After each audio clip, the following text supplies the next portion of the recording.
pinagkakatiwalaan ng mas maraming Pilipino, ABS-CBN News and Current Affairs, panig sa katotohanan, panig sa bayan.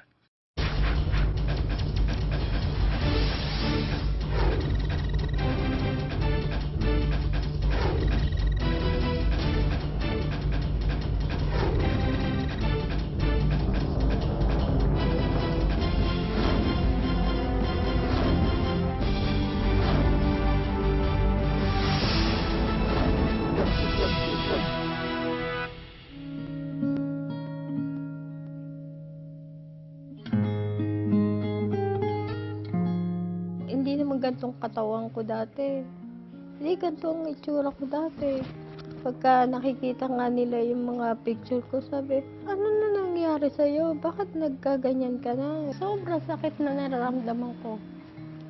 Talaga, sinasabi ko na sobrang pain. Sabi ko, minsan pag nasasolo ako, sabi ko, Lord, kung anong kagustuhan mo, ibigay mo na sa akin. Sabi ko gano'n. Kasi yung buong buhay ko, buong pagkatao ko, binigay ko na sa'yo. Sabi ko gano'n. Kung ano yung balak mo sa akin, tatanggapin ko.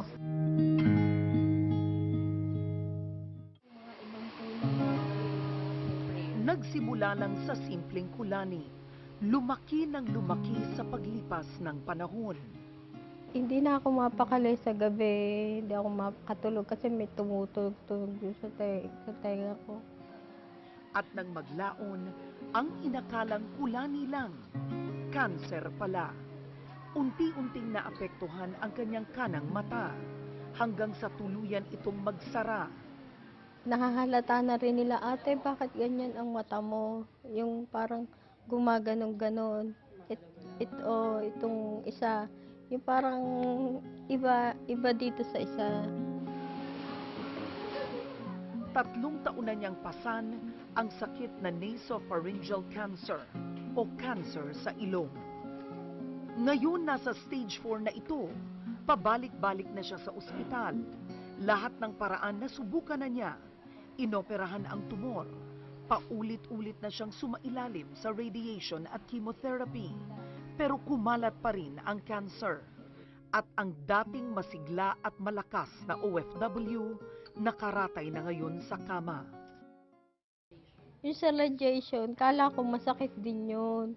Pero, ano pala, parang ipinapasok ko lang sa isang machine na yung may malaking ganyan.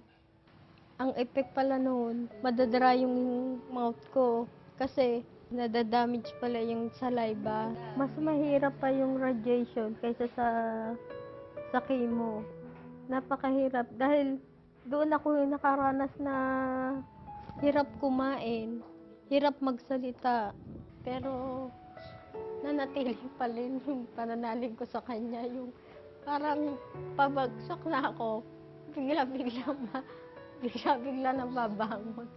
Parang may nagsasalita sa akin, anak, hindi pa yan ang dinanas ko.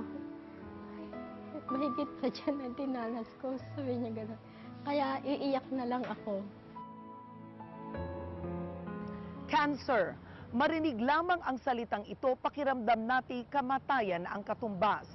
Sa ngayon, pangatlo ang cancer bilang sanhi ng kamatayan sa buong Pilipinas.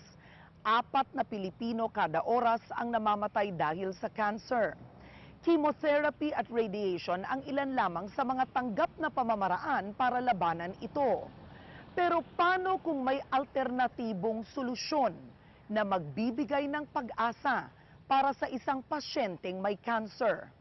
Paano kung ang salot ay meron ng sagot? Samahan niyo kami ngayong gabi sa Guangzhou, China at bisitahin natin ang isang ospital na unti-unti nang nakikilala sa buong mundo dahil sa kanilang kakaibang paraan para labanan ang sakit na cancer.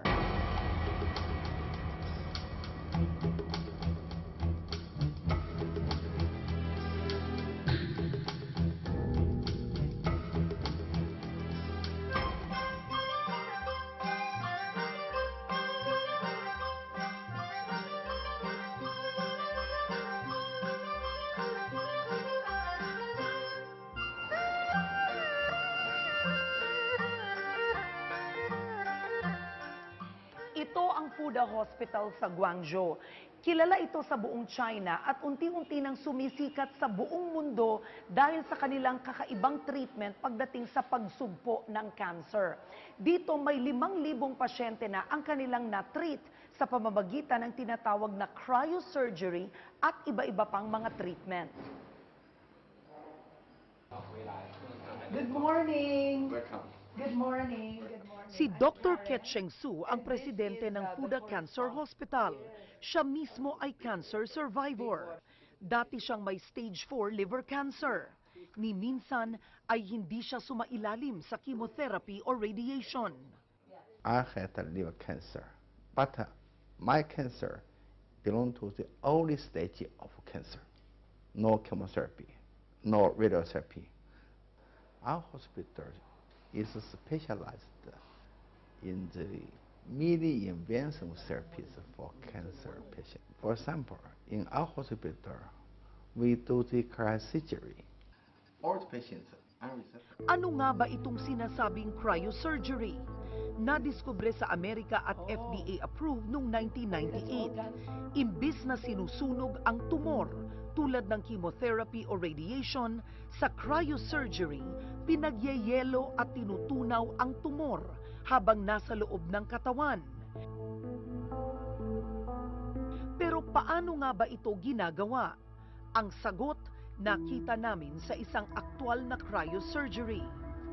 This is our CT and surgery room. Right now, there is a patient inside, and they're prepping her for treatment.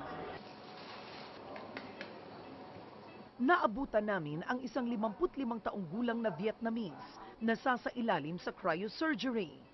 Stage 4 lung cancer ang sakit niya. Yung pasyenteng ito may lung cancer. At ito yung tumor ng cancer niya, nandito sa kaliwang baga. Pero ang nagpakomplika, kumalat na mismo yung cancer sa kanyang buto.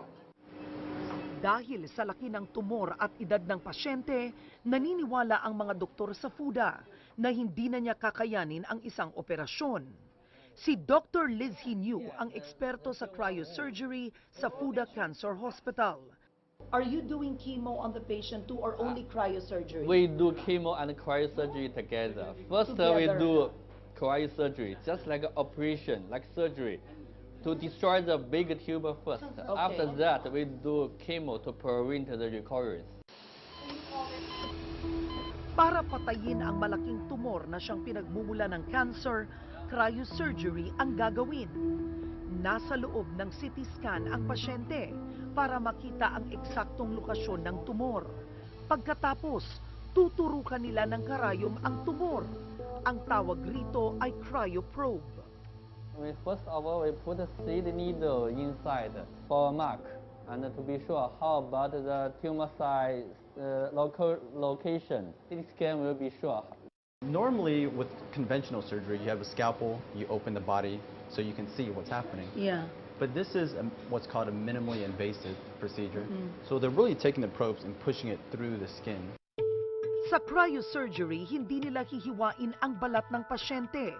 Dapat lang, eksakto sa tumor nakaturok ang mga karayom bago nila ito pagyulohin. Etong dahilan kung bakit may CT scan. So ang karayom na ginagamit sa cryosurgery, manipis na manipis to, pinapasok nila diretso doon sa tumor. Pero makikita nyo rito na lumampas ng konti, so titignan nila ngayon sa CT scan, at eto ang tumor, ngayon na measure nila na eto ang pagitan. So dapat iurong nila konti para eksakto. There. Yeah, the tumor moved. If you Oh. puncture, it is moved. So